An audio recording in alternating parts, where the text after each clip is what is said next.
उनको उनके पास गई, महाराज राजा को आप ही समझाओ।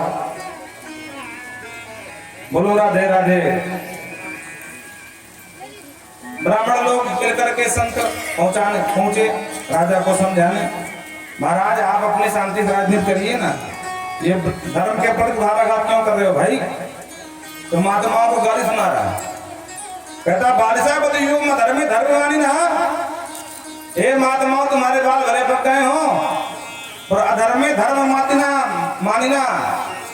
तुम लोग अधर्म को ही धर्म मानते हो, इसलिए तुम जिस भगवान की पूजा करने को कहते हो, क्या कभी उसने भगवान को तुमने देखा? भगवान कोई नहीं होता। वो एक पुरुषो नामा भक्त। अरे कौन है वो एक पुरुष जिसकी भक्ति में इतने पागल बने घूमते हो तुम महात्मा? बोलो तुम्हारा भगवान कैसा होता है? काला होता है, गोरा होता है, नीला होता है, पीला होता है, छंगा होता है, जमका होता है, कैसा होता है बोल? महात्मा तो बेचारे बहुत चक्के रह गए। राम राम, ये राजा है? ऐसा राजा? ये मूर्ख को राजा किसने बना दिया? मूर्ख हृदय न चेत जो गुरु मिले बिरंज सम। बोलो राधे राधे। मूर्ख को समझाना किसी की बस की नहीं, ब्रह्मा की बस की तो है नहीं, तो बेचारे महात्मा क्या समझाते? महात्माओं ने फिर भी प्रयास किया। अंत में कहता है तुम सब मूर्खो महात्माओं देहे बसंती भवते नभतो देवमयी। अरे मुझे राजा के अंग प्रति अंग में समस्त देवता निवास करते हैं। ज्यादा भक्ति का भूत सवार हो, नाम जप करना हो तो नाम जपो। किस भगवान का? बोलो बेनाय नमः, बेनाय नमः। बोलो राधे राधे। और हवन करने की ज्यादा पड़ी हो, अग्निहोत्र करने की, तो एक ही मंत्र जपो, स्वाहा करो, मन ही रोकूंगा। कौन सा मंत्र? बोले बेनाय स्वाहा। हाँ, बेनाय स्वाहा। बोलो राधे राधे। महात्मा समझ गए, ये मूर्ख नहीं समझने वाला। महात्मा तो हंकार ध्वनि करी, हंताम हंताम ऐसा पाप प्रकटारिण। अरे मारो मारो इस पापी को, इसकी तो बड़ी दारुण प्रकृति है भाई, ये मूर्ख है। और जो हुंकार ध्वनि करी तो धम्म से सिंहासन से नीचे बेन गिरा और गिरते ही प्राण हो गए समान। महात्मा को क्रोध में हुंकार ध्वनि कर दी। बोलो राधे राधे। देखो पहले के महात्माओं में इतना तप में सिद्धि होती थी कि एक बार मुंह से बोल दे जा मर जाएगा, तुम जो मर गया हो। राजा का प्राण तो हो गया। अब महात्मा परेशान किया, अब राजा कौन बने भाई? एक ही था, विवाह हुआ नहीं था कि बेटा हो तो बना दे। आपस में कह रहे हैं हम तो राजा को सुधारने आए थे, सुधारते सुधारते हमने राजा को ही सुधार दिया, अब राजा कौन बने भाई? तो सर्वसम्मति से एक मंत्रणा की गई कि अब इसी के शरीर का मंथन करेंगे, उससे जो पुरुष प्रकट होगा उसी को राजा बनाएंगे। इसकी जांघों का मंथन शुरू हो गया। मंथन करते करते काक कृष्णातिथ स्वांगो हृत्सबाहुर महाहनु। वो लंबी हनुमान होती है दाढ़ी, वो लंबी दाढ़ी वाला, इतनी लंबी और ठेकना सा पुरुष है काक कृष्ण, बिल्कुल काला के उल्टा प्रकट हो गया महाराज। महात्माओं का मूड खराब हो गया। अरे राम राम, इसके लिए हम मंथन कर रहे थे, फालतू में मंत्र पढ़े जा रहे थे। उस पुरुष ने कहा मैं कहाँ बैठूं, क्या करूं, किस लिए उत्पन्न किए हो? महात्माओं का वैसे मूड गर्म था। बोले निषिद्ध, चुपचाप बैठ जा। तो इन्हीं के आगे वंश परंपरा में निषाद राज का नाम निषाद पड़ा, निषाद राज की वंश परंपरा चली।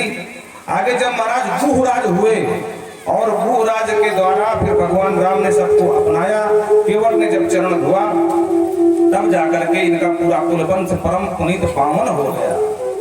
वृंदावन बिहारी लाल की जय। परीक्षित कहते महाराज ये काला कलूटा ये क्यों हुआ? तो बताते हैं। बोले देखो बेन कलमस मूल बड़म, बेन महापापी था, तो उस पापी का जो कलमस था, जो मल था, उसी के परिणाम स्वरूप उस पुरुष का जन्म हुआ और अब बेन क्या हुआ? बिल्कुल निर्मल हो गया। बोलो राधे राधे। इस बार बामों का मंथन हुआ, युगल जोड़ा उत्पन्न हुआ, एक पुरुष एक कन्या। नाम दिया गया महाराज पृथु, और पृथु के साथ अर्ची देवी, दोनों में सिंहासन पर बिठाए और यहाँ से महाराज पृथु की वंश प्रारंभ हुई। बोल पृथु महाराज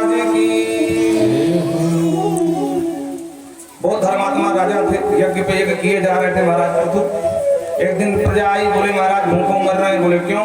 बोले अन्न ही नहीं हो रहा, क्या खाएं? तो पृथ्वी को आदेश दिया, हे वसुंधरे, मेरी प्रजा भूखों मर रही, तुम क्या कर रही हो?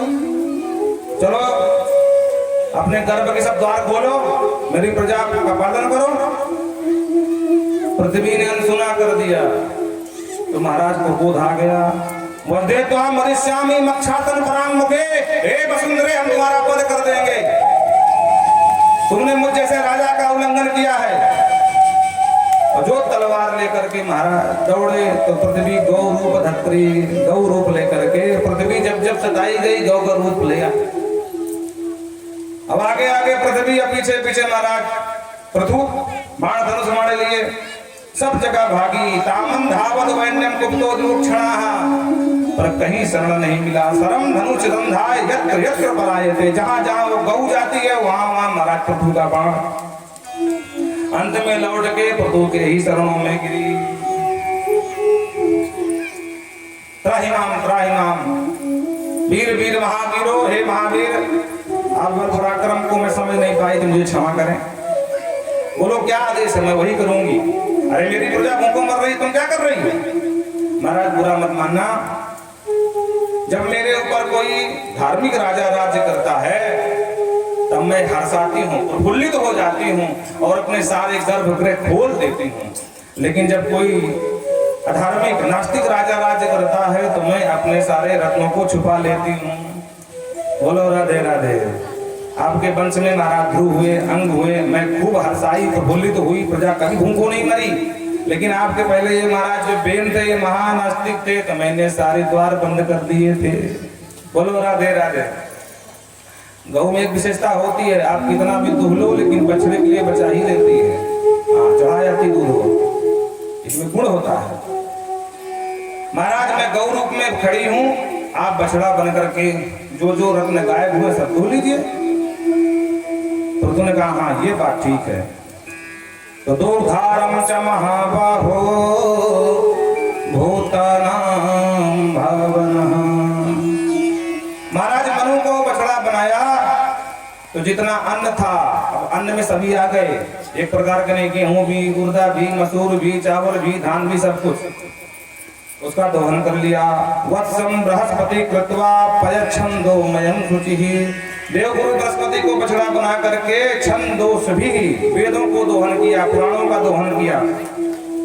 वत्सेन पितरों, पितरों को बछड़ा बनाया, कब्ब का दोहन किया। और कपिल को बछड़ा बना करके जितनी अष्ट सिद्धियां हैं उनका दोहन किया। महाराज तक्षक को बछड़ा बना करके विष का दोहन किया। इंद्र को बछड़ा बनाया तो अमृत का दोहन किया। इस प्रकार से अलग अलग बछड़ा बने और जो जो रत्न यहाँ से विलुप्त हो गए थे सबका दोहन कर दिया। नगर ग्रामों की अलग अलग व्यवस्था बनाई। सुखदेव बाबा कहते हैं राजन, दोहन करने के बाद दुहित चकारे माम प्रेमणा दुहित वत्सलः। आज महाराज पृथु ने पृथ्वी को दुहित्र के रूप में स्वीकार कर लिया। दुहित्र कहते हैं बिटिया को। बोलो राधे राधे। तो ये बन गए धर्म के पिता और वसुंधरा बन गई बिटिया, तो नाम पड़ गया पृथ्वी। पहले नाम था वसुंधरा, बिटिया स्वीकार किया तो नाम हो गया पृथ्वी। बोल पृथ्वी मैया की जय। इस तरह से अलग अलग नगर ग्रामों की व्यवस्था बनाई। ये बहुत यज्ञ करते थे, जबकि इनको इंद्रासन नहीं चाहिए था। और जब सौ यज्ञ पूरे होने वाले थे तो इंद्र को इस प्रकार हो कि गद्दी खतरे में। हाँ बोलो राधे राधे। जो सत्ता में बैठा हो कभी नहीं चाहता विपक्ष वाला सत्ता में आ जाए। कुछ भी करना पड़े, दो चार बम भी फोड़वाना पड़े तब भी फोड़वा देते हैं महाराज। बोलो राधे राधे। आप सब लोग समझदार हो जाता, क्या पता। तो इंद्र नहीं चाहते थे, तो इंद्र ने जो यज्ञ पशु घोड़ा था उसका हरण कर लिया। अब जब यज्ञ पशु नहीं है तो यज्ञ की पूर्णाहुति कैसे हो भाई। तो यज्ञ का घोड़ा ढूंढते हुए उनका ज्येष्ठ पुत्र इंद्र को बंदी बना लिया, बांध के ले आया, जीत लिया, तो नाम पड़ गया विजिताश्व। बोल विजिताश्व महाराज की जय। यज्ञ की पूर्णाहुति कराई। ब्रह्मा जी ने इंद्र को छुड़ाने आ गए। ब्रह्मा जी ने कहा बेटा ये देव की लोक की व्यवस्था है, ये इंद्र देवताओं का राजा, छोड़ दो। दुराग्रह त्याग दो। तभी ब्रह्मा जी के कहने से फिर इंद्र मुक्त हुए बेचारे। बोलो राधे राधे। भगवान साक्षात नारायण प्रकट हो गए। भगवान नारायण ने खूब आशीर्वाद दिया। प्रभु मांगो क्या मांगते हो? महाराज प्रभु ने कहा कि हमको चाहिए कुछ नहीं, हम तो अपना नित्य कर्म मान करके यज्ञ कर रहे थे। पर शतक क्रतु परिस्वर्ज्य विदेशम विसर्ज्य, शतक क्रतु फालतू में हमसे द्वेष कर रहा है। और यूं कह करके भगवान वहां से जा रहे थे। भगवान ने कहा कुछ तो मांग लो। तो इन्होंने 1000 कान मांगा। विदस्व करना मुद एस में बरहा, सरकार मुझे और तो कुछ चाहिए नहीं भौतिक सामग्री, अगर कुछ देना है तो आपकी कथा सुनने से 2 कान से होता नहीं है, तो सहस्त्र में 1000 कान दे दो बस, उसके बाद हमको कुछ नहीं चाहिए। भगवान प्रसन्न हो गए, धन्य हो प्रभु। और इस प्रकार से आशीर्वाद दे करके महाराज प्रभु चले गए। भगवान चले गए। एक दिन राज्य में अपनी प्रजा को बुलाए और बोले देखो, जो राजा प्रजा से कर लेता है पर प्रजा की रहने की व्यवस्था नहीं करता, वो राजा शीघ्र ही नष्ट हो जाता है और प्रजा का वो पाप भोग करता है। यह उद्धरेत करम राजा प्रजा धर्मे सुशिक्षयन्, प्रजानां समलं भुक्ते भगं च स्वहं जहाति सा। वो प्रजा का भग माने पाप समलम भुक्तम भोग लेता है, जो प्रजा का कर लेकर के प्रजा की व्यवस्था नहीं करता है। रहने की, खाने की, लाइट की, सड़क की, सब की व्यवस्था करना राजा का ही धर्म है। एक दिन देखा कि 4 कुमार चले आ रहे हैं। ये कौन कुमार है? बोले सनक सनंदन सनातन सनत कुमार है। 4 सूर्य के समान परम तेजस्वी। जब सामने आए तो महाराज पहचान करके प्रणाम किए और कहते भगवत कुशल प्रश्न आत्मा रामो से नेष्यते। हे भगवान, आप जैसे आत्मा रामी महात्माओं से कुशल क्षेम नहीं पूछना चाहिए। क्यों? क्योंकि ये कुशल क्षेम हमारे धर्म है, गृहस्थों के धर्म है। आज हम बहुत सुखी हैं। क्यों? क्योंकि हमारा अमुक काम बन गया। काल हम बहुत दुखी हैं। क्यों? क्योंकि हमारा काम नहीं बना। पर जो आत्मा राम महात्मा है उनके यहाँ कुशल क्षेम होती ही नहीं है। क्यों? क्योंकि वो अपने इष्ट आराध्य के अलावा किसी की आकांक्षा ही नहीं करते हैं। जो ही राम सो ही राम। सूखी रोटी मिल गई तो खा लिया, गीली मिल गई तो खा लिया, नहीं मिली तो राम राम जपने कोई मतलब नहीं। इसलिए प्रभु आप जैसे महात्माओं से ये प्रश्न करना ठीक नहीं है। लेकिन मैं ये जानना चाहता हूँ कि जिससे आत्म कल्याण हो जिनका, वो कर्म क्या करें, ये बता दीजिए। तो छोटा सा सूत्र दिया राजन।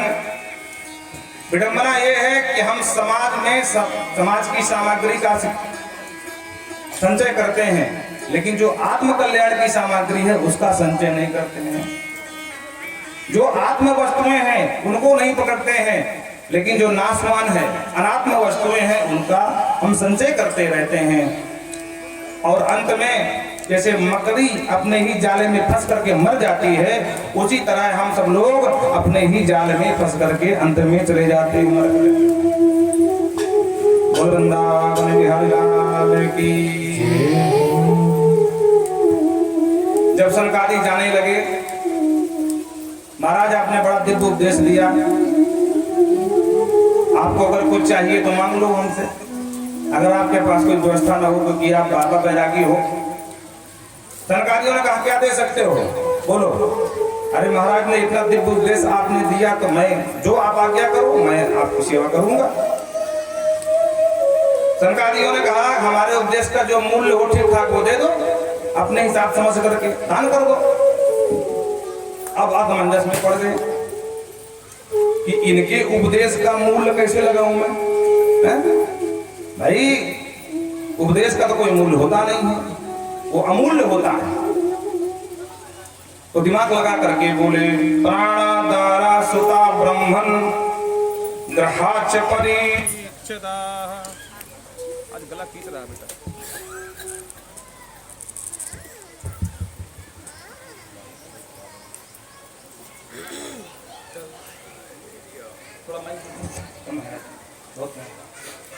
वृंदावन बिहारी लाल की जय। प्राणादारा सुता ब्राह्मण ग्रहाच परीक्षदाः राज्यम बलम मही कोशम इति सर्वम निवेदयेत्। आपके दिव्य ज्ञानोपदेश के बदले में मैं अपने प्राण, दारा माने पत्नी, सुता, पुत्र, ग्रहाच, ब्राह्मण, हे ब्राह्मण देवताओं, और यहाँ तक राज्यम बलम कोशम सर्वम निवेदयेत्, जो कुछ मेरा है यहाँ तक मैं भी और मेरे प्राण भी आपको न्यौछावर। सनकादिक प्रसन्न हो गए, वाह राजन तुमने ठीक मूल्य लगाया है, लेकिन हमें कुछ नहीं चाहिए, ये संपत्ति हमारी। बोले हाँ आज से आपकी। तो एक काम करो, हम संपत्ति के मालिक तो हैं पर कार्यभार तुम संभालोगे। बोलो राधे राधे। गुरु का धर्म यही है, गुरु लालची कभी कल्याण नहीं होगा। इसलिए गुरु को चाहिए किसी से चाहे कमजोर हो, धनाढ्य हो, जो भी हो, पर कभी लालच ना करे, लोभ ना करे। क्योंकि अगर तुमने धन हरण किया, उसके पाप हरण नहीं किए, तो ऐसे गुरु का क्या मतलब। इसी भागवत में पंचम स्कंद में कहते हैं सुखदेव बाबा, गुरु न सस्यात्, जननी न सस्यात्, स्वजनम न सस्यात्। अरे वो गुरु गुरु नहीं है जो पाप नहीं हरण करता, धन हरण करता है। वो पिता पिता नहीं है जो पुत्र का कल्याण का मार्ग नहीं बताता है। वो माँ माँ नहीं जो संसार में फंसा देवे, जो संसार से छूटने को उपाय न बतावे। वो स्वजन नहीं है जो भवाटवी में फंसा दे और उद्धार का मार्ग न बतावे। गुरु न सस्यात्, स्वजनम न सस्यात्, जननी न सस्यात्, पुत्र न सस्यात्, बंधु न सस्यात्। इसलिए गुरु का धर्म है किसी से कैसा भी हो उसको सहज स्वीकार करे, पुत्रवत प्रेम करे, फूटी कौड़ी लिया नहीं। और हम जैसा आपका ब्राह्मण होता, बोले लाओ चाबी पकड़ाओ निकलो यहाँ से, बोलो राधे राधे। पृथु को दे देते वनवास, तुमको हमने छोड़ दिया, आके तुम जाकर के वनवास धारण करो, सन्यासी बन जाए। ये विशुद्ध स्वरूप है गुरु और शिष्य का।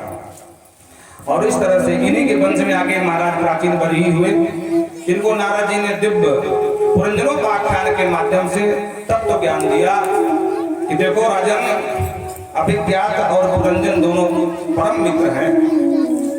ये पुरंजन अनेक प्रकार की योनियों भटकता रहता है। पुरीदेश जनयति पुरंजन, हम सब पुरंजन हैं। बोलो राधे राधे। पुरंजन कौन? जो अनेक योनियों में भटकता रहता है, वो पुरंजन। और अभिज्ञात कौन? जिसको सब कुछ ज्ञात है, उसका नाम अभिज्ञात, वो है परमात्मा। तो अंत में भगवान सदगुरु रूप में आकर के पुरंजन को काल के चक्र से बाहर निकाले, उसका कल्याण कराए और दिव्य ज्ञान प्राचीन बलि को दिया। बोल वृंदावन बिहारी लाल की जय। इन्हीं के वंश में आगे चल करके महाराज प्रचेतागढ़ हुए। एक दिन नारद जी से पूछ लिया कि भगवान को प्रसन्न करने के लिए सबसे सरल उपाय क्या है। तो नारद जी ने दिव्य उपदेश दे दिया, दया सर्वभूतेषु संतुष्ट्यायेन केनवा सर्वेन्द्रियोपशान्त्या च कुसत्या सुजनार्दनः। हे प्रचेतागणों, भगवान को अगर प्रसन्न करना है तो 3 सूत्र याद रखना। कौन कौन से? बोले दया सर्वभूतेषु, सभी भूत प्राणियों में दया करना सीखो। हम लोग दया तो करते हैं, पर दया का स्वरूप क्या होता है? परस्मिन् बंधो वर्गे वा मैत्रे द्वेष्ये रिपो यथा। ये मेरा है, ये रिपु का बालक है? अपने से दया करते हैं, शत्रु के बच्चे से ईर्ष्या करते हैं, जलन होती है। बोले दया का स्वरूप ये नहीं है। कोई भी हो, प्राणी मात्र की बात है, जीव मात्र की बात है। संतुष्टिया येन केनवा, भगवान ने जो दिया है, जितना दिया है, उसमें संतुष्ट रहो। बोलो राधे राधे। और अगर संतुष्ट नहीं रहोगे तो फालतू में अपनी खोपड़ी गर्म करोगे, परेशान ऊपर से रहोगे। बोलो राधे राधे। एक महिला थी बेचारी, नई शादी भई। हम ज्यादा चुटकुला सुनाते नहीं है, लेकिन थोड़ा सा याद आकर सुनाई दे रहे हैं, कथा इतनी रहती है। तो पति का नाम ठंडन पाल। क्या नाम? ठंडन पाल। अब बेचारी जहाँ जावे, ठंडन पाल की बहू आ गई, उसकी पत्नी ठंडन पाल। अब बेचारी पढ़ी लिखी, अब उसको बड़ा बुरा लगे। तो एक दिन घर में आई, बोले सुनो अपना नाम बदलो। पति बेचारा सीधा सच्चा, उसने खूब समझाया। ए नाम में क्या धरो है देवी, नाम तो पहचानने का माध्यम होता है, नाम में क्या है? बोल नहीं, अब तुमको नाम बदलना पड़ेगा, या तो तुम्हारा नाम रह गया मैं रहूंगा।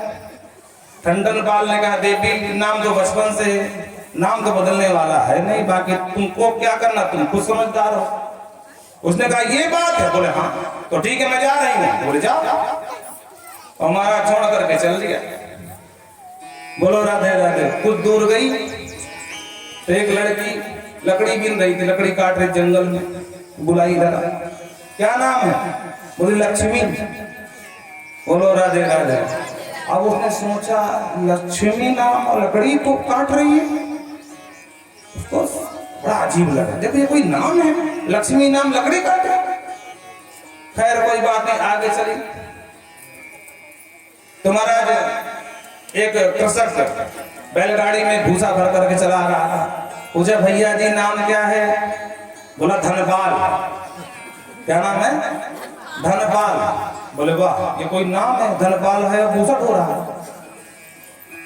फिर कुछ देर आगे गई तो किसी की यात्रा जा रही थी, 100 यात्रा, सब बोल रहे थे राम राम सत्य है, राम राम सत्य है। इसको उत्कंठा हुई कि कम से कम पूछ लो, तो हल बस पूछ लिया भैया ये कौन है? अरे राम राम, कल कुछ नहीं था, भगवान जाने अच्छे से खाया पिया, सोए, जगे ही नहीं।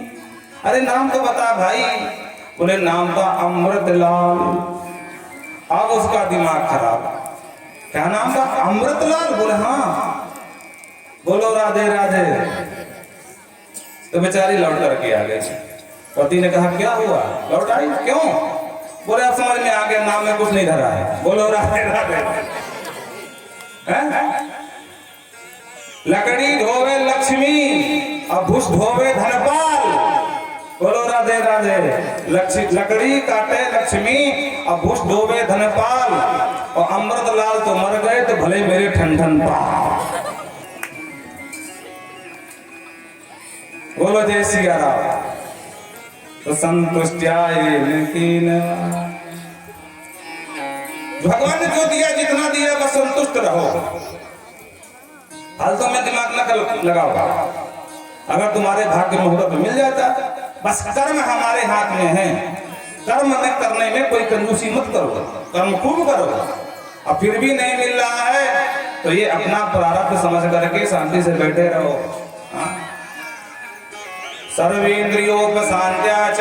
तीसरा सूत्र क्या है? बोले सभी इंद्रियों में संयम बरतो। सर्वेंद्रियोपशांत्या च तुष्यत्यासु जनार्दनः। नारद जी कहते हैं प्रचितागणों आसु तुष्यत् जनार्दनः, जिसने 3 बातों का अभ्यास कर लिया, सभी जीवों पर दया करना, जो है जितना है उसमें संतुष्ट रहना और अपनी इंद्रियों पर संयम रखना, तो समझो आसु तुष्यति जनार्दनः, भगवान उसे बहुत शीघ्र ही प्रसन्न हो जाते हैं। बोल भक्तवत्सल भगवान की। कथा बहुत है और समय भी कम है। खैर पंचम स्कंद, इनके मनु जी के ज्येष्ठ पुत्र महाराज प्रियव्रत ये बैरागी बाबा बनना चाहते थे, तो ब्रह्मा जी ने आकर समझाया बेटा सृष्टि विस्तार करना है और हम मनु जी को व्यवस्था संभाले, तुम उनके बेटा होकर के तुम ही कह रहे हो हम नहीं ब्याह नहीं करेंगे। अरे भैया ब्याह कर कम से कम घर गृहस्थी बचा, बच्चे होंगे, सृष्टि बढ़ेगी। तो ब्रह्मा जी की बात मान करके अंत में भी उन्होंने स्वीकार कर लिया। गृहस्थाश्रम, बड़े प्रतापी राजा हुए। एक दिन विचार किया कि रात क्यों होती है, दिन भर तो लोग काम करते हैं, रात भर मार कराटा सोते हैं, रात बिल्कुल बेकार। तो क्या किया, एक कृत्रिम रथ पर बैठ करके और इसी भूमंडल के 7 परिक्रमा लगाए। रथेन ज्योतिर्मयेन रजनीमं दिनं वदिष्यामि। 7 दिन तक और 7 रात्रि पर्यंत दिन ही रहा, रात भई ही नहीं। रजनीमं दिनं वदिष्यामि, रजनी हुई ही नहीं।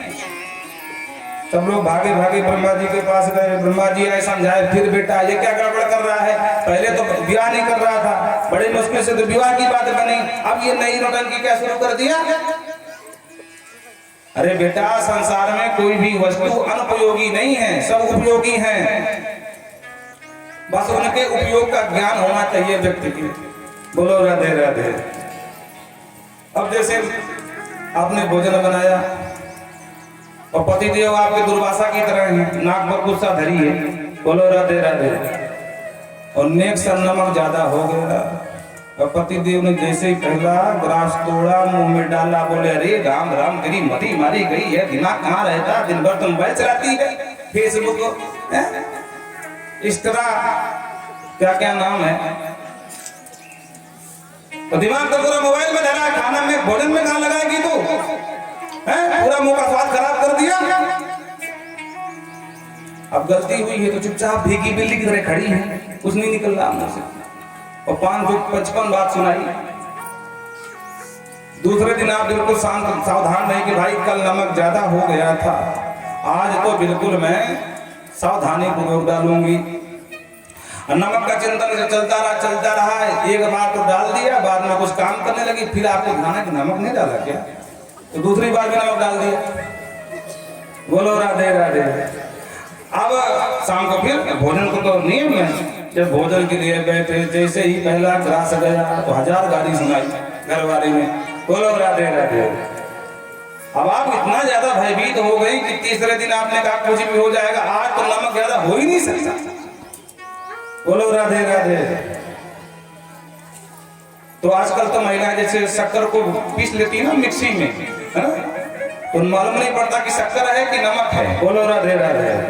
तो बिल्कुल सावधान रही, पिसी शक्कर रखी थी, डाली थी खीर में, तो खीर में डाल दिया नमक, अब पिसी शक्कर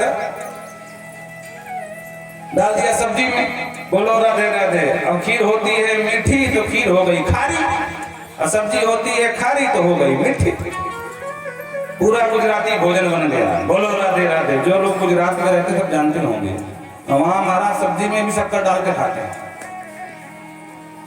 अब शाम को फिर बैठे और जैसे ही उनको लगा कि पहले खीर खाता हूं, और जो खीर को एक चम्मच डाला तो पूरी खारी खीर उठा के पूरा फेंक दिया, और फिर 1000 गाली सुनाई।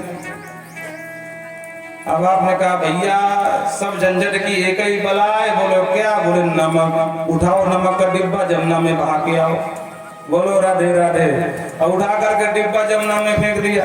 अब बोलो आप बताओ नमक खराब है कि तुम्हारी बुद्धि खराब है? ब्रह्मा जी ने समझाया कि बेटा इस संसार में कोई भी वस्तु अनावश्यक नहीं है, सबकी आवश्यकता है। अरे गृहस्थ लोग दिन भर काम करते हैं, थक जाते हैं, अरे भाई जब मशीन चलते चलते गरमा जाती है, जो जड़ है, तो हम तो चैतन्य हैं, अगर हम लोग 24 घंटा काम करेंगे तो हालत क्या होगी। इसलिए काम करने के बाद आराम भी जरूरी है, बोलो राधे राधे। तब जाकर के द्वारका त्यागा और सूर्य को, कृत्रिम सूर्य जो था उसको हटा लिया। तब जाकर के रात्रि भई। इन्होंने जब 7 दिन तक रात्रि नहीं होने दिया तो इस भूमंडल के 7 समुद्र और 7 द्वीपों की रचना हो गई। सबसे पहला द्वीप बना जम्बू, जिसके महाराज बने अधिपति आग्नेन्द्र। आग्नेन्द्र के 9 बेटा है, तो 9 अपने जो जम्बू द्वीप के 9 खंड कर दिए, और पहला खंड बना अजनाब, जिस पर भारत स्थित है, बोलो राधे राधे। इसके राजा बने महाराज नाभि। मेरु देवी से विवाह किया पर संतान नहीं, जब संतान नहीं हो तो क्या करूं, तो पुत्र कामेश यज्ञ करवाया। भगवान प्रकट हो गए। भगवान ने पूछा नाभि क्या चाहते हो, तो नाभि संकोच बस बोल न सके कि तुम्हारे जैसा बेटा चाहिए, मनु जी की तरह, नहीं बोले कुछ। तो ब्राह्मणों से पूछा यज्ञ के भगवान ने, ब्राह्मण तुम बताओ तुम्हारे यजमान क्या चाहते हैं। बोले महाराज संकल्प तो पुत्रेष्टि का है। ओ ठीक है हम पुत्र दे देंगे। बोले ना महाराज आप जैसा पुत्र चाहते हैं।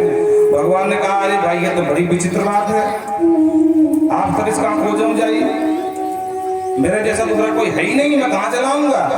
पर कोई बात नहीं, न पता तनय हो मैं आई, अब हम ही तुम्हारे बेटा बनेंगे, चिंता मत करो। और भगवान कालांतर में ऋषभ देव बन करके पधारे। बोल ऋषभ देव भगवान की जय हो। इनकी सिद्धियां देख करके इंद्र को स्पृहा होने लगी। इंद्र ने पानी बरसाना बंद कर दिया, तो इन्होंने योग बल के माध्यम से अपने राज्य में जल वृष्टि करा ली। इंद्र लज्जित हुए और अपनी पुत्री जयंती का विवाह भगवान ऋषभदेव के साथ कर दिया। इनके 100 बेटा हुए। सबसे बड़े बेटे का नाम भरत, उसको राजगद्दी पर बिठाया और संन्यास धारण करके चले गए। इन्हीं महायोगी भरत के नाम से हमारे इस अजनाभ खंड का नाम पड़ा भारत। आसीत एनेदम वर्षम भारतम व्यपिदिशन्ति।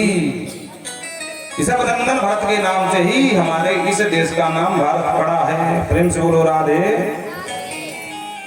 इनके 5 बेटा हुए। सबसे बड़े पुत्र सुमति को राजगद्दी पर बिठाया। सब कुछ छोड़ छाड़ करके नेपाल में पहुंच गए। कुटी बना करके रहने लगे।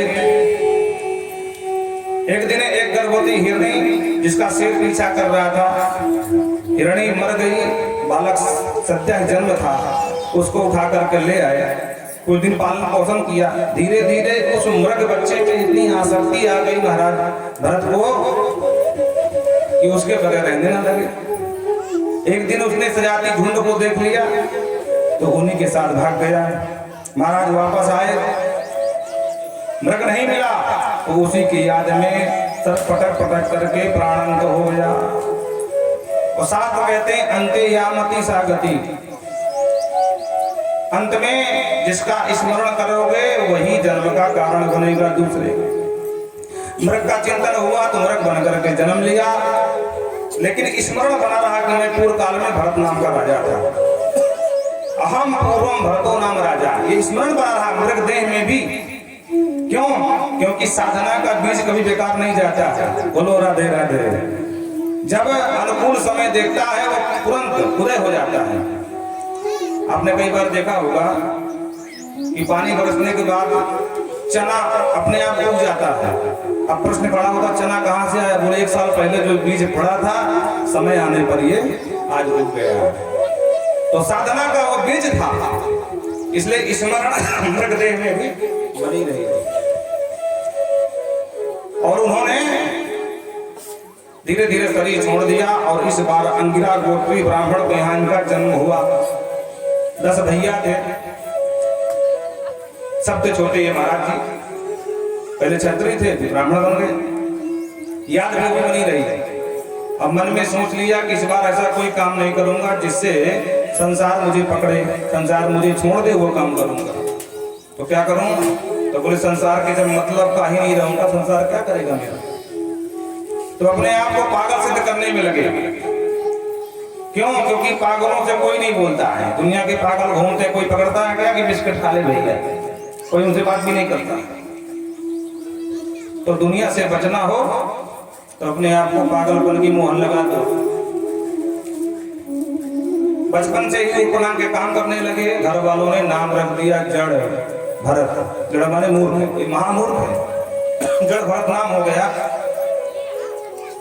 जब तक माता पिता रहे सेवा होती रही। जब माता पिता पधार गए तो भाइयों ने उसके 4 भाई महाराज जी की जाकर के खेतों में डलवा दी।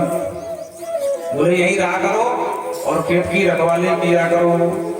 तो रहते खेत में और कहते क्या है, राम जी की चिड़िया, राम जी का खेत, आओ चिड़िया चुगो भर भर पेट।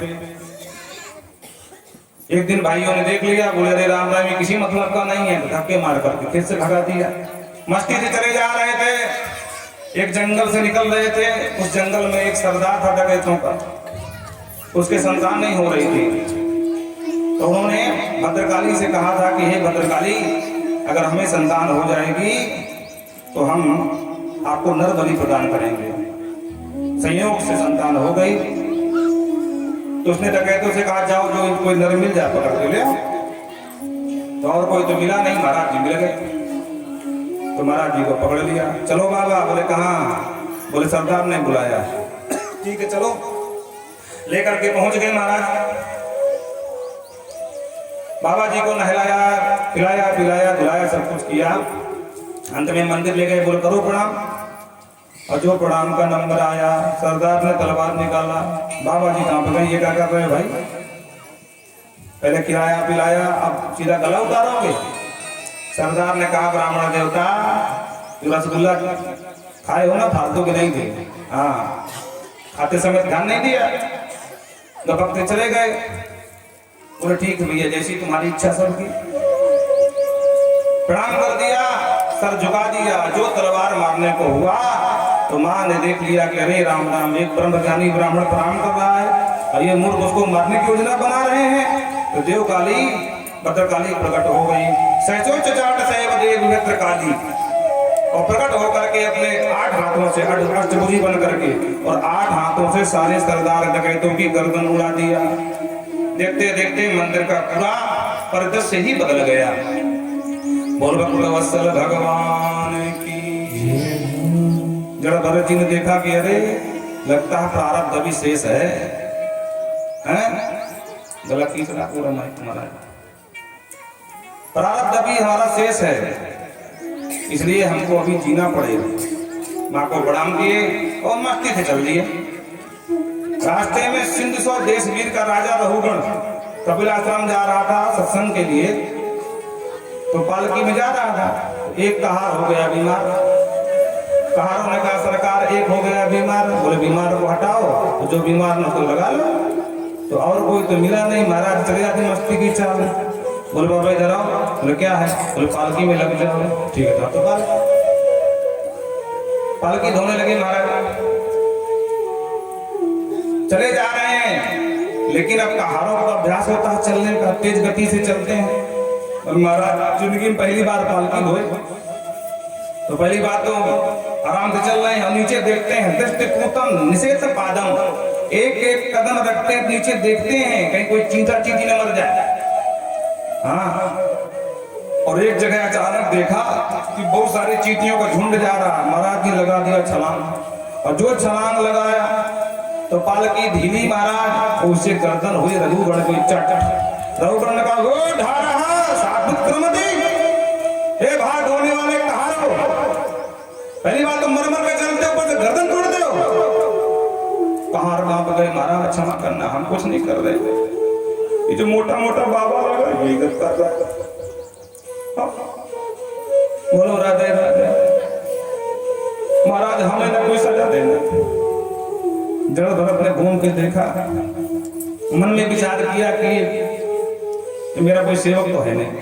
बोलो राधे राधे। उसे क्या डांटू, खैर कुछ कहा नहीं। फिर पालकी चली। चलते चलते समय महाराज फिर कोई चीटा चीटी दिखाई पड़ा अचानक। इस बार अचानक देखा तो लंबी छलांग मार दी महाराज, और जो लंबी छलांग मारी तो रहू की गर्दन चाट चाट चाट। अब रहू बड़ा एकदम उचाट रहू बड़ा कीमत दूर है, तुम जीवन में तो मांग करो चिकित्सा दंड माने, जीते मुर्दे के समान चल रहे, ऊपर से गर्दन तोड़ते हो। अरे वो दंड दूंगा कि यमराज भी काम जाएगा। तब कहा कांपे, सरकार हमारा कोई अपराध नहीं है, ये मोटा वाला बाबा गड़बड़ करता है। अब रघुगण कुपित, रघुगण ने ध्यान से नीचे देखा, ओहो तो ये श्रीमान गड़बड़ कर रहे हैं। रघुगण ने बैंक के बाण छोड़ना प्रारंभ कर दिया। अरे भाई तुमको पता नहीं है, तुम लोग तो यहीं से मुझे ढूंढना शुरू किया है, ये तो बेचारा घर से लेकर आ रहा है, ये थक गया होगा। देखो तो कितना दुबला डेढ़ हड्डी का है, लगता है महीनों से भोजन नहीं किया है, इसलिए चल नहीं पा रहा है। काफी देर व्यंग करता रहा, तब जड़ भरत बोले, राजन तुम क्या कह रहे थे कि मुर्दे के समान चलता हूं, जीते जी भी। राजन जीना और मरना ये मेरा धर्म नहीं है, शरीर का धर्म है। शरीर जन्म लेता है, शरीर ही मरता है, ना मैं जन्म लेता हूं ना मैं मरता हूं। स्थौल्यम कार्तम व्याधम आद्यस्य, स्थौल अवकाश, बीमार होना या सुस्त होना ये किसका है? व्याधि आदि जो भी है ये शरीर के धर्म है, मुझ आत्मा के नहीं। क्षत्र भंगम काल इच्छा जराचा, भूख प्यास लगना ये सब शरीर का धर्म है, मेरा नहीं। बुढ़ा होना ये शरीर का धर्म है, जवान होना ये शरीर का धर्म है, मुझ आत्मा के नहीं। जीवन मतत्व नियमेन राजम, जीवन और मरना ये सब नियम पूर्वक शरीर का है, मेरा नहीं है। जो वेदांत की भाषा सुनी, क्योंकि कपिल आश्रम जाता था यही वेदांत सुनने, तो थोड़ा बहुत ज्ञान तो था ही, तो दूजे वजह आंख उत्तर। उसको लगा कोई ब्राह्मण बोल रहा है, तो पालकी से झांक के बगल से देखा तो महाराज जो है जनेऊ दिखाई पड़ा। जो जनेऊ दिखाई पड़ा, सिरसा क्षमापयन पाद मूलम उपसर्जा, झम से कूद करके नीचे आया, सीधा लेट गया। महाराज क्षमा करना, देखने में ब्राह्मण लग रहे हो। आप ब्राह्मण हो कि नहीं ये बताओ। जड़ भरत कुछ बोल पाते उससे पहले ही बोलता है, महाराज मैं दुनिया में किसी से नहीं डरता हूं, सिर्फ ब्राह्मण को छोड़ करके। क्यों? क्योंकि जो ब्राह्मणों से भिड़ता है ना, ब्राह्मणों के श्राप से कुलम समूलम दहती, पूरे कुल का विनाश हो जाता है। नाम विसंके सुरराज बज्रांग,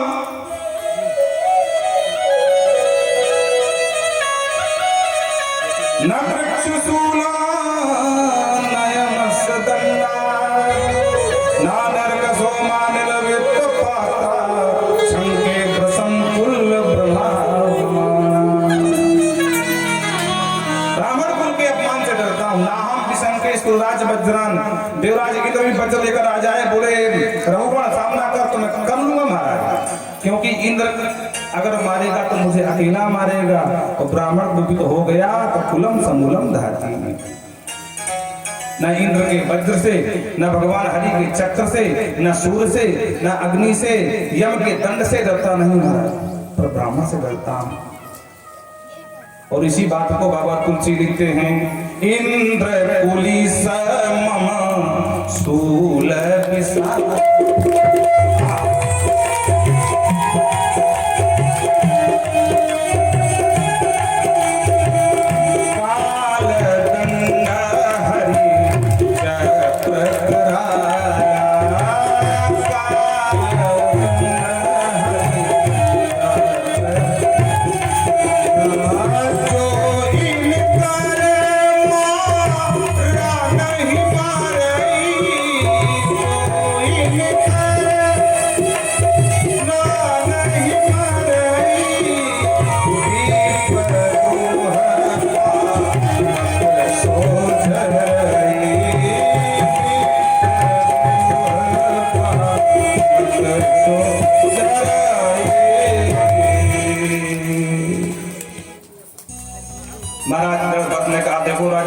वस्तुतः हम हैं तो ब्राह्मण, पर खतरनाक ब्राह्मण नहीं।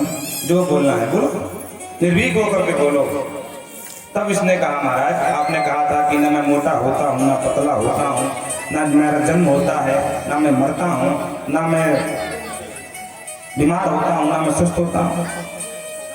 तो फिर महाराज एक बात बताओ, जैसे कोई बटलोही में पानी रखता है, नीचे आग जला देता है, धीरे धीरे पानी गर्म होता है, उसमें चावल डालता है, तो पहले बटलोही गर्म हुई, फिर जल गर्म हुआ, फिर चावल गर्म होते होते करते करते सिद्ध हो जाते हैं। उसी प्रकार के शरीर में 10 इंद्रियां हैं, शरीर को कष्ट पहुंचता है, फिर इंद्रियों को, फिर मन को, तो क्या इसी शरीर में आत्मा बैठी उसको कष्ट नहीं पहुंचता है? एक तर्क दिया इसने। रघुगण ने कहा, राजन बात यह है, अकोविदा कोविद दावतान, देखा जाए तो तुम हो महामूर्ख। अकोविद कहते हैं महामूर्ख को, अकोविदा कोविद दावतान हो तुम महामूर्ख, लेकिन थोड़ा बहुत सत्संग करते हो जाकर कपिल भगवान के आश्रम में, थोड़ा बहुत जान गए हो, बाकी तुम्हें कुछ नहीं आता। तुम जो तर्क दे रहे हो, आग, बटलोही, पानी, चावल, ये सब जो है साय वो पदार्थ है। साय माने देखने वाले, छूने वाले, पकड़ने वाले। लेकिन जिस आत्मा से घटा रहे हो राजन, वो निर्य वो पदार्थ है। आत्मा को देखा नहीं जा सकता। नैनम चित्तान जिद्दन्ति शास्त्राणि, नैनम दहति पावकः, न चैनम क्लेदयन्तापो, न शोषयति मारुतः। बटलोही को तोड़ सकते हो, फोड़ सकते हो, पानी को सुखा सकते हो, पानी को नहीं सूखता, पानी सूखता है ना? हाँ भाई, तो कुछ नहीं सूखता है। बोलो राधे राधे। भगवान सूर्य निकल करके आ जाए, कितना पानी बरसा, सब सूख जाता है। लेकिन आत्मा को कभी कोई सुखा नहीं सकता, न कोई जला सकता है, न आत्मा को छिन्न भिन्न कर सकता है। और कहाँ घटा रहे हो तुम आत्मा से? तब महाराज क्षमा मांगे। वाह महाराज, कोई कितना बड़ा विद्वान पढ़ लिखकर हो जाए, लेकिन आप जैसे तत्व ज्ञानियों की संगत नहीं करेगा तो तत्व बोध नहीं होगा। महाराज आज मुझे समझ में आया। कहता है ब्राह्मण वचस्ते मत मौषधम में, ये ब्राह्मण देवता आपके वचनों ने अमृत औषधि प्रदान कर दी मुझे। स्पष्ट कह दिया, रहु गणे तपसा न याति। हे रहुगण, कितना तुम तप कर लो, कितना तुम दान कर लो, कितना तुम यज्ञ कर लो, न छंदसा कितना वेद पाठ करवा लो या स्तुति कर लो, लेकिन बिना महत पाद रजोभिषेकम, जब तक महत जनों के, श्रेष्ठ जनों के पाद की जो रज है, चरण धूलि है, उससे अभिषेक नहीं करोगे तुम्हारा कल्याण ही नहीं होगा। और तुम हमको धमकी दे रहे थे, मैं राजा हूं, मैं मार डालूंगा, काट डालूंगा। जानते हो मैं कौन हूं? अरे भाई, तो छोटे देश का राजा है, किसी राज्य का मुख्यमंत्री बनकर इतना घमंड। जनता में कौन हूं? हम पुरातीत भरतो नाम राजा। अरे मैं चक्रवर्ती सम्राट ऋषभनंदन भरत था। तब सारा घमंड चूर चूर हो गया, अकल ठिकाने आई। पहली बार बोले, लेकिन जब बोले जीवन में तो जिसके लिए भूले उसका कल्याण ही कर दिया। बोल भक्तवत्सल भगवान की। बाबा सो कहते हैं इन्हीं के नाम से इस हमारे अजनाब खंड का नाम भारत हुआ। भारत भूमि की बड़ी महिमा है। देवता लोग भी याचना करते हैं कि एक बार भारत भूमि में हमको नर बन करके जन्म मिल जाए। अहो अभिशाम किम कारिशोभनम प्रसन्न सास्पदुतम स्वयं हरि, ये जन्म लब्धम न सुभरता जिरे मुकुंद सेवो पैकम स्पृहानि। देवता भी कहते हैं अहो अमीशाम किम कारिशोभनम, अमीशाम माने अमृत लो। अरे यहाँ अमृत के अलावा तो कुछ है ही नहीं भाई। इस स्वर्ग में अमृत ही अमृत है, बाकी तो कुछ मिलता ही नहीं है। क्या नहीं मिलता है? बोले ये जन्म लब्धम न सुभरता जिरे मुकुंद सेवा पैकम ब्रजे। इस भारत के अजीर में, अजीर मानो का आंगन, इस भारत के आंगन में वो मुकुंद की सेवा, कभी जन्माष्टमी का व्रत हो रहा है, कभी शिवरात्रि का व्रत हो रहा है, कभी रामनवमी मनाई जा रही है, कहीं भागवत सुनाई जा रही है, कहीं यज्ञ के स्वाहाकार शब्द सुनाई पड़ते हैं। लेकिन ऐसा वातावरण हमको स्वर्ग में सुनाई या दिखाई नहीं पड़ता है। बोलो राधे राधे। धन्य है ये भारत भूमि के लोग। नयत्र वैकुंठ कथा सुधा पगा, स्पष्ट कहते हैं, नयत्र वैकुंठ कथा सुधा पगा, न साधवो भागवस्तस्तदात्रया, नयत्र यज्ञेश मखः महोत्सवाः, सुरलेश लोके पनवे पिता। न यहाँ मठ है, न यहाँ यज्ञ है, न भगवान की सेवा है, न कथा है। सुरेश लोके, इस देवराज के लोक में यहाँ कोई व्यवस्था नहीं है। अत्राप भारतम श्रेष्ठम जम्बूदीपे महामुने, यतो ही कर्म भूरेसा हतुन्याय भोग भूमया। ये जम्बूदीप जो है यही कर्म भूमि है, बाकी सब भोग भूमि है। बोलो राधे राधे। यहाँ तो जो कर्म करेगा वही ऊपर को धर्म के आधार पर ऊपर जाएगा। भूर्भुवः स्वः महाजना तत् पर्यंत लोग। तो भारत भूमि ही कर्म भूमि है, बाकी सब भोग भूमि है। और कहीं न कहीं ये भोग भूमि के लक्षण विद्यमान होते हैं। आप विदेश चले जाओ, वहां का पहनावा देख लो। हाँ बोलो राधे राधे। हमको तुमको 3 मीटर का कपड़ा लगता है, हमको तुमको 3 मीटर, और वहां 1 मीटर से कम लगता है। समझ गए कि नहीं? हाँ, ये जो विदेश है सब ये भोग भूमि है, लेकिन जो हमारा देश है यही कर्म भूमि है। गायन्ति देवा किल गीत गानी, धान्यस्तुते भारत भूमि भागे, स्वर्गा पवर्गास्पद मार्ग भूते, भवन्ति भूयः पुरुषा सुरता। अरे देवता लोग भी गाते हैं कि प्रभु मनाते हैं, एक बार हमें भारत में जन्म दे दो। लेकिन भारत में देना, और इसीलिए भगवान इसी कर्म भूमि में जितने अवतार हुए भगवान के यही हुए हैं, भारत में ही हुए, बाहर नहीं हुए। एक भी अवतार हो बताओ तो इसका मतलब भगवान पक्षपाती हैं? बोले नहीं, भगवान पक्षपाती नहीं है। तो भगवान पक्षपात तो किया ना, बाहर जन्म नहीं लिया, यहाँ जन्म लेते हैं, अवतार लेते हैं। बोले ये कर्म भूमि है, यहाँ का कर्म ही आपको ऊपर या नीचे पहुंचाए। समझ में आ रहा कि नहीं? तो देवता भी कहते हैं हम देवता होते हुए भी कुछ नहीं कर सकते, और ये मनुष्य होते हुए बहुत कुछ कर सकते हैं। हमसे ऊपर के लोक में चले जाते हैं। इसको ऐसे समझो, एक राजा एक दिन घोषणा करा दिया, आज हम चांदी और लोहा बांटेंगे, जिसको चाहिए आ जाए। तो जब बुद्धिमान थे वो चांदी पर झपट्टा मारे, हमको चांदी दे। राजा ने दिया। जब चांदी खत्म तो लोगों ने कहा महाराज लोहा ही दे दो, उसमें कुछ बेच करके कुछ दिन काम चल जाएगा। तो लोहा बेचारे लेके चले। जैसे ही चले राजा ने कहा लोहे वाले रुक जाए, चांदी वाले जाए। अब चांदी वाले बहुत चक्के हो गए, भाई कुछ मामला तो है। राजा ने सर क्यों कहा कि चांदी वाले जाए लोहे वाले रुक जाए? एक काम करते देखते छुप छुप करके। तो बेचारे आगे जाकर के छुप के देख रहे हैं, और राजा के पास थी पारस मणि। तो लोहे से छुआवे, लोहा सोना बन जाए। अब चांदी वाले सर पकड़ कर रोए, और बन जा होशियार बाप के बेटा, चांदी पर हाथ मारे, चांदी से रह गए, कहीं लोहा लिए होते तो सोना ना पाए जाते। बोलो राधे राधे। उसी तरह ये देवता ये चांदी के समान है, और हम लोग लोहे के समान हैं। और जिस दिन सतगुरु की कृपा हो गई और वो पारस मणि रूपी मंत्र मिल गया, तो हम यहाँ से सब लोग पहुंच सकते हैं। स्वर्ग तो बहुत छोटी बात है भाई। बोलो राधे राधे। हाँ, स्वर्ग बहुत छोटी बात है, उसके ऊपर बहुत सारे लोग हैं। इसलिए भारत की खूब महिमा गाई गई। नयत्र वैकुंठ कथा सुधा पगा न साधवो भागवतदाश्रया। यहाँ ना कथा है। आगे शिशुमार चक्र के माध्यम से ज्योतिष का थोड़ा सा ज्ञान दिया। सूर्य की गति बताई, बृहस्पति की बताई, शनिचर की बताई। शनिचर को कहते हैं कि राजन प्रायण ही सर्वेशाम अशांति कर। ग्रहों का यहाँ वर्णन दिया है। प्राय ही अशांति कर रूपी ग्रह है, इससे शांति की उम्मीद जो करे वो महामूर्ख। बोलो राधे राधे। हाँ, लाखों में कोई एक होगा जिसके ऊपर शनि थोड़ा बहुत जो है नरमी बरत दे। बाकी शनि जब लगता है ना, तो कहते हैं ना कि बखिया उधेड़ देता है। बोलो राधे राधे।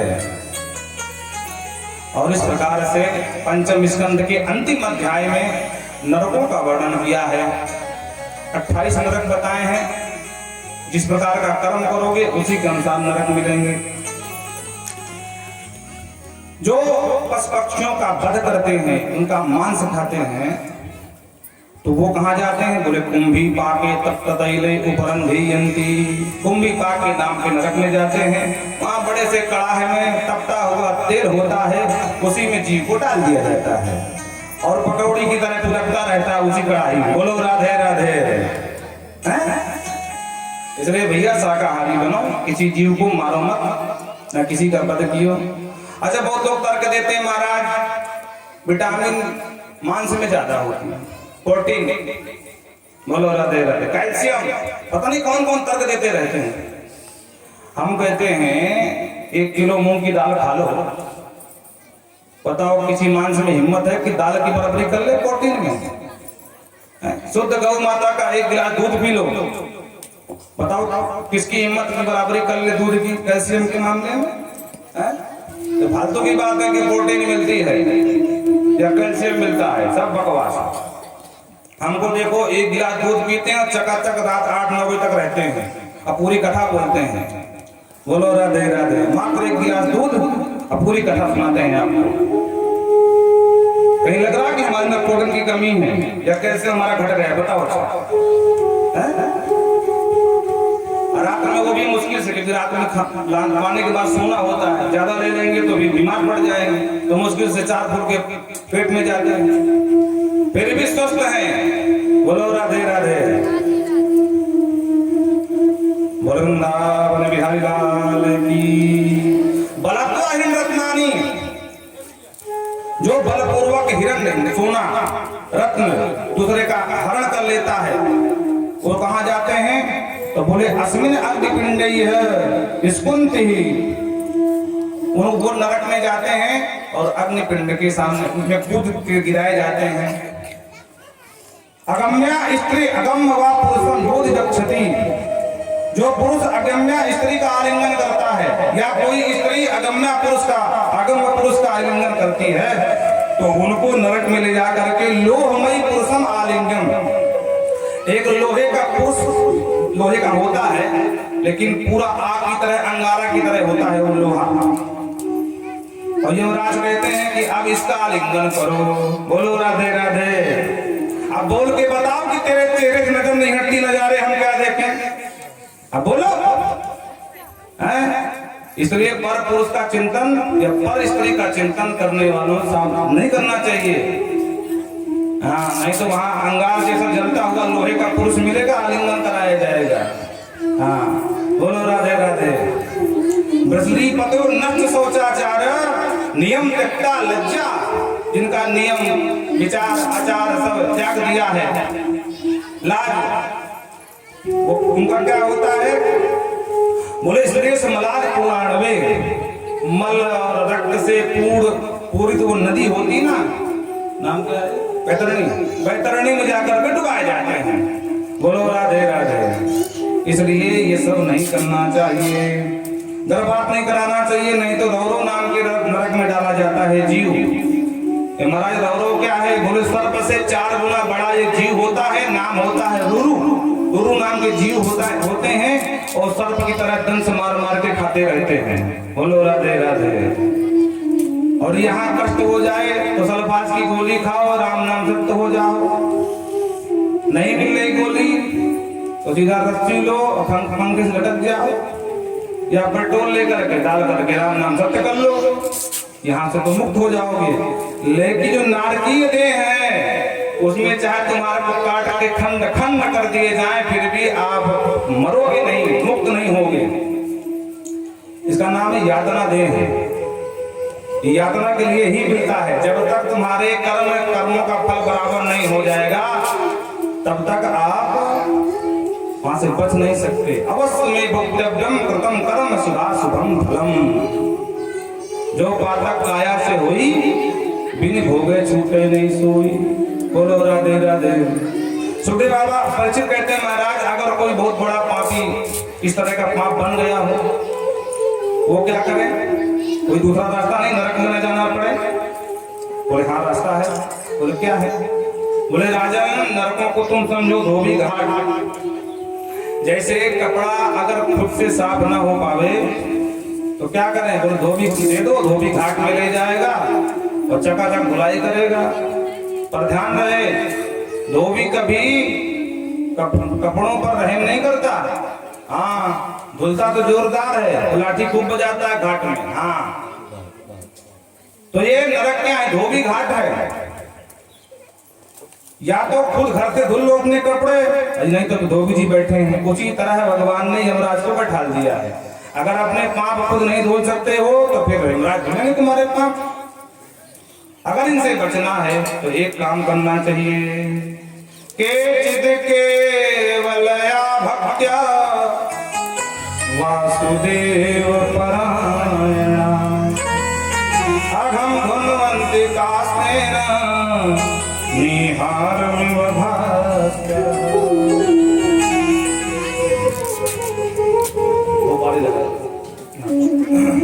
केचित् केवलया भक्त्या, भक्ति परायण होकर के वासुदेव परायण हो जाए और अघम धुनवंती उसके सारे अघ उसके पाप निहार में भास्करा है। जैसे अंधकार दूर करने के लिए कोई टाट जलाता है, कोई दीपक जलाता है, कोई लाइट जलाता है, लेकिन संपूर्ण त्रिभुवन का अंधकार तभी मिटता है जब भुवन भास्कर सूर्य का उदय हो जाता है। उसी तरह छोटे मोटे पाप बन जाएं उसके लिए प्रायश्चित भी है। बोलो राधे राधे। चंद्रायण है, व्रत आदि है, थोड़े बहुत तप है, तपस्या है, मंत्र जाप है, लेकिन जब ज्यादा बड़ा पाप हो जाए तो बोले भगवत परायण होकर के भगवान का ही मनन चिंतन करे। मनात् त्रायते इति मंत्रः, उसका कल्याण हो जाएगा। भगवान के नाम का जप करे, कल्याण हो जाएगा।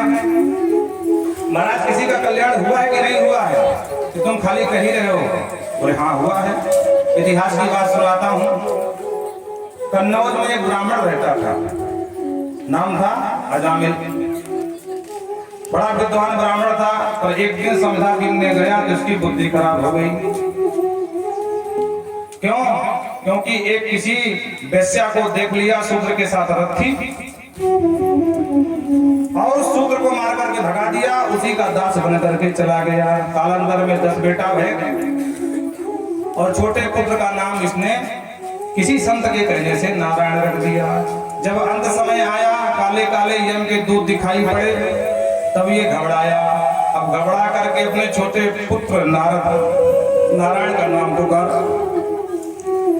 दूरे क्रीडन का सप्तम पुत्रम नारायण हवम प्रावितेन सरोच्चारे जुहाका कुलेन्द्रिया। बेटा नारायण बचाओ, बेटा नारायण बचाओ, पूरे पेट से चिल्लाया। तो 4 हर्ष के पार्षद तुरंत दक्षिण आगे। जो यमराज के दूतों ने देखा कि भाई ये कौन आ गए, तो पूछ लिया भैया ये 4 चमकीले तुम कहां से आ गए? हरि के दूतों ने कहा तुम 4 करोटे कहां से आ गए? तुम बताओ अपना परिचय। बोले हम यम के दूत। तो हरि के दूतों ने कहा हरि के दूत? अरे तो यहाँ क्यों आए? अरे भाई इसने हमको पुकारा, हमारे स्वामी को, नारायण बचाओ, तो हम बचाने आए। यम दूतों ने कहा तुमसे धोखा हुआ भाई, ये तुम्हारे नारायण को तो जानता भी नहीं। इसके बेटे का नाम नारायण है, इसलिए पुकार रहा है। हरिदूतों ने कहा देखो इसके बेटे का नाम 10 साल पहले रखा गया होगा, पर हमारे नारायण का नाम तो आदि नारायण है। और ध्यान रहे, वस्तु शक्ति ज्ञान की अपेक्षा नहीं रखती है। जैसे अग्नि में जलाने की शक्ति है, अब आपको ज्ञान हो या ना हो, अग्नि छुओ फिर जलने वाले हो, बैठने वाले नहीं हो। अज्ञानात् थवा ज्ञानात् उत्तमस् लोक नाम यत् अहम पुंसम दधे ये हो यथा नलः। सुखदेव बाबा कहते राजन, अज्ञान से चाहे भगवान का नाम लो, चाहे ज्ञान से लो। जिस प्रकार लकड़ी चाहे गीली हो चाहे सूखी, अग्नि में जलना ही पड़ता है उसको, उसी तरह भगवान का चिन्मय नाम जो लेगा उसको तरना पड़ेगा। सांकेतम परिहासम वास्तुभम हेलनमेव वा। चाहे आलस से लो, चाहे द्वेष के रूप में ले लो भगवान का नाम, और अगर प्राणांत के समय नाम निकल गया तो आपका कल्याण हो जाएगा। भाय को भाय अनख आलस हो, भाय को भाय अनख आलस हो, भाय को भाय अनख आलस हो, भाय को भाय अनख आलस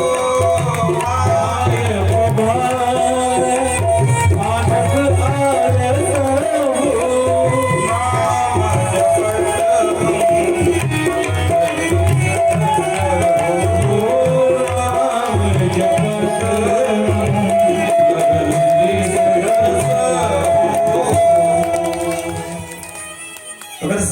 नाम परिहास से मजाक में नाम ले लो, हास परिहास में, तब भी आपका कल्याण होके रहेगा। इस तरह मार धक्के यमदूतों को हरि पार्षद ने भगा दिया। यम के दूत गए यमराज के पास, फेंक दिया कालदंड। सरकार हमारा रिजाइन। क्यों? क्या हुआ? अरे बोले पापी को लेने क्या गए, पिट के खुद चले आए। यमराज ने कहा तुम्हें कौन पिट दिया भाई? बोले हम नहीं जानते, वो कह रहे थे हमारे स्वामी का नाम नारायण है। और जो नारायण नाम लिया, यमराज ने हाथ में मुंह में हाथ धर दिया, खबरदार दोबारा यह नाम मत लेना। क्यों सर? क्योंकि इतने पापियां नरक बोल रहे हैं। अगर ये भगवान का चिन्मय नाम इनके कान में पड़ गया तो सबकी छुट्टी करनी पड़ेगी। पूरा व्यापार चौपट। बोलो राधे राधे। हाँ, प्रभु इस नाम में ऐसी क्या महिमा है? बोले महिमा की क्या बात करें? अरे जिस महापापी को तुम पकड़ने गए थे और धोखे से नाम ले लिया भगवान का, उसको तुम छू नहीं पाए, लाने की तो बात छोड़ो। कहीं सचमुच कोई नाम जापक हो, उसको तुम देख भी नहीं पाओगे। बोलो राधे। तो सरकार हमें किसको लाना है किसको नहीं लाना वो बता दो, कम से कम फालतू में पिटने से बच जाएंगे। नोट करो, जिह्वान भक्ति भगवत गुण नाम धेयम चेतस्नस् स्मरतच्चरणविन्दम् कृष्णाय नो नमति यदशिरे कदापि तानानयद्धुमसुतो कृत विष्णु प्रत्यां जिह्वान भक्ति भगवत गुण नाम धेयम। अरे जिस पापी के जीव से भगवान का नाम न निकले उसको पढ़ लाया करो। जो कभी भगवान का स्मरण न करे उसको लाओ। जिसका शीश भगवान के शरण में न झुके भगवान के चरणों में उसको भी पकड़ के लाओ। तान आने दी नहीं लाना, खबरदार चौथी से हाथ मत लगाना। हाँ, क्योंकि सनातन में मुक्ति बहुत सरल है। कोई महापापी है, गंगा जल पी लिया, उसको मत पकड़ना, उसको मुक्ति का अधिकारी बन जाता है भाई। बोलो राधे राधे। हाँ, इसीलिए हमारे यहाँ मरते समय तुलसी का पत्ता, सोने का टुकड़ा, गंगा जल डाला जाता है ताकि मुक्त हो जाए। हमारे यहाँ मुक्ति बहुत सरल है, कठिन नहीं है। बाबा सुखदेव कहते हैं इतिहासम इमं पुण्यम भगवान कुंभ संभवः। ये परम इतिहास मैं कुंभज ऋषि की सेवा कर रहा था महेंद्र पर्वत पर, तब जाकर उन्होंने मुझे ये परम इतिहास सुनाया था। राजन, ये कहीं सुनी बात नहीं है, ये बहुत बड़े विद्वान की बताई हुई बात है। तो जो भगवान के नाम का सहारा लेते हैं उनका कल्याण होके ही रहता है। बोल भक्त वत्सल भगवान की।